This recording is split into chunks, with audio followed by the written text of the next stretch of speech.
నమస్కారం ఈటీవీ 360కి స్వాగతం. ముందుగా ప్రధాన అంశాలు. కోయంబత్తూరులో అట్టహాసంగా ఆదియోగి ముఖం ప్రతిష్ఠ. ప్రత్యేక పుస్తకం ఆవిష్కరించిన ప్రధాని, లక్షలాదిగా తరలివచ్చిన భక్తజనం.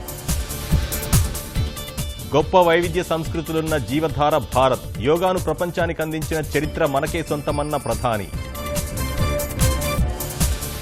వాడవాడలా ప్రతిధ్వనిస్తున్న శివనామ స్మరణ, భక్తులతో కిటకిటలాడుతున్న శైవాలయాలు. పూజలు అభిషేకాలతో పంచారామాల్లో శివారాధన, కోటప్పకొండలో దేదీప్యమానంగా వెలిగిపోతున్న ప్రభలు.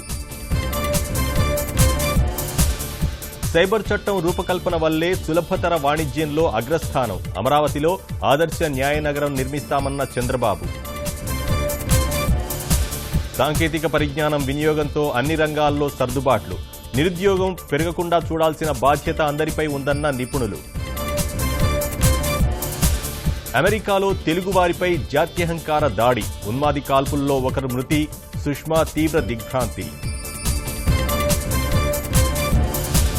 పూణే టెస్టులో కంగారూల ఆధిపత్యం, తొలి ఇన్నింగ్స్లో 105 పరుగులకే టీమిండియా ఆలౌట్.